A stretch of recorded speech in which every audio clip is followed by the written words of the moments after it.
Hey guys, welcome back to the channel. Thanks for tuning in. As I said on yesterday's vlog, I wanted to do a best of series, and well, I shouldn't say series, a best of video in regards to our trip down the coast.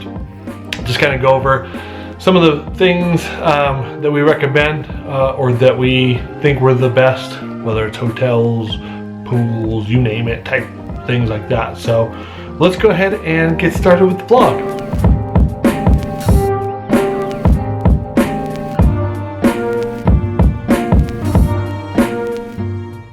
So on our trip, we covered 3 states. So obviously we're here in Washington, Oregon, and California.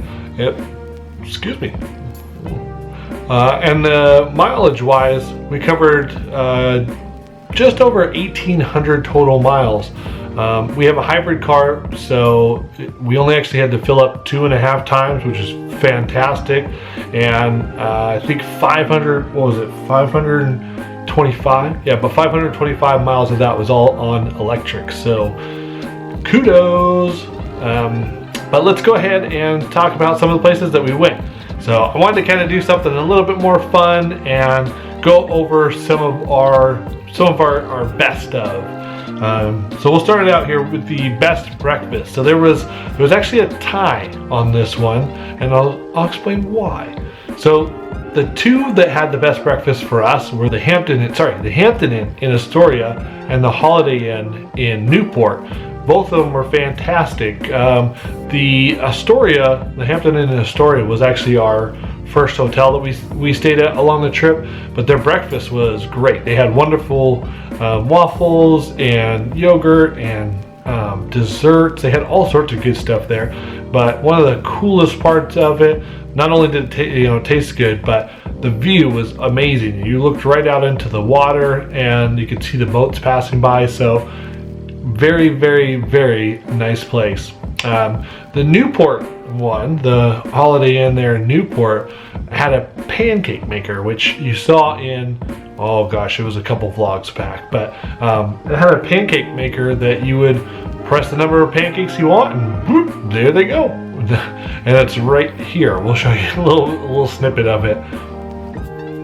So best view is hands down the Driftwood Shores Resort in Florence. That view was phenomenal. Right here you can see a little bit of the sunset that we had from our deck, but it was fantastic. Nowhere else that we stayed had quite that level of view. Proximity to the ocean was great. Some of the other ones were close to the ocean as well, but this one was right there. I mean, you walk out the door and you're there. The Driftwood Shores also wins the Best Pool Award because their pool had a kids area to it. So it had like a shallow pool that was, I would say, about a foot deep or something like that. So little kids could play in there. But on top of that, they had these cool hoop rings. They had those buckets, those buckets that like at Legoland, stuff like that fill up with the water and then whoosh, they just dump it right on you. They had those. The pool was a good sized pool, so you could fit a lot of people in there, and the hot tub was cool. It was random though. It had kind of this like tabletop in the middle of it that you could kind of put your feet on. I don't know. I'm not sure what it was for, but it was kind of neat. Closest to attractions would definitely be the Red Lion in McMinnville. It was only minutes away from the Evergreen Museum and the Wings and Waves water park, and then it was also just minutes the other way to actual downtown McMinnville. And downtown McMinnville had lots of breweries. It had lots of wine tasting rooms. It was a great city, and I definitely will go back. I think it was a fun place, but everything was super close and within like 5-minute drive roughly. Not too bad. The most old school hotel, definitely it was one by the Surfside Resort in Rockaway Beach, and we're talking old school.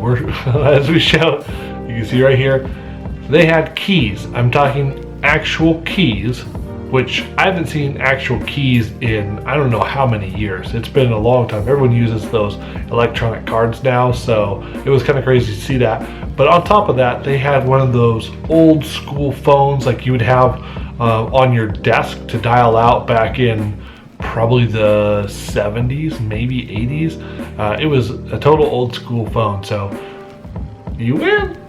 Best car activity was definitely the license plate game. The license plate game is a lot of fun. If you haven't played the license plate game, it's, well, Cheryl did a cool thing in that she printed out a map of the entire US. I think we have it right here. The entire US, and as you saw license plates from those states, you would mark it off or you color it in, whatever you want to do. But it keeps it fun as you're driving along because you're constantly looking for these plates. So it makes the time go by really fast, and it usually takes the whole trip pretty much to be able to find those because, well, let's face it, finding all those states, especially the folks like Alaska and Hawaii, not as easy.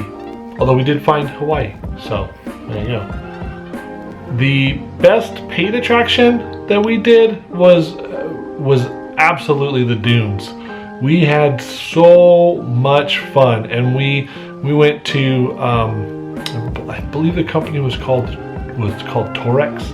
I want to say it's Torex, but we rented one of those four-wheeler ATVs, or I should say four-seater ATVs, and man, that was super fun. We had an absolute blast out on the dunes, and I would highly recommend it. It's not a cheap activity by any means. It does have a heftier price tag on it, but well worth it. The best free activity was Fort Stevens. Fort Stevens, just outside of Astoria, Oregon, is a ton of fun. There is so much history there. The forts are very well kept. I mean, they're old, they're concrete, and some of them are falling apart, but for the most part, they're wonderful, and there's so much to see there, and the history there is incredible. To think of all this, the things that happened and in this one location is crazy, but it was a lot of fun. It was a lot more fun than Cheryl was expecting, and it had been a long time since I'd been there, so it was very different than what I remember from being younger going there. Best place that we ate, I would say, was the Bowie Beer Company in right here in Astoria, Oregon. That place had a fantastic view of the water.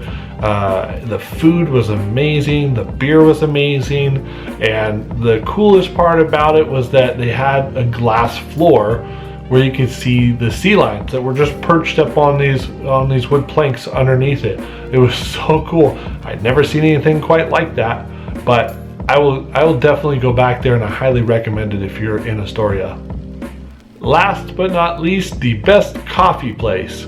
So along the way up here in Washington, there's a few of these places, but nothing. I don't think there's anything quite this west other than Vancouver, I believe, has it, but nothing up north here. But Dutch Brothers Coffee, you guys are amazing. Every Dutch Brothers stand that we pulled through, the people were so nice and so friendly and helpful and in such a good mood at all times that you couldn't help but not be in a good mood. One of them, even, we were driving through on the way back to, I think it was Florence, and the guy gave Cheryl a free coffee just because he said it was one of those kind of days, and that's awesome.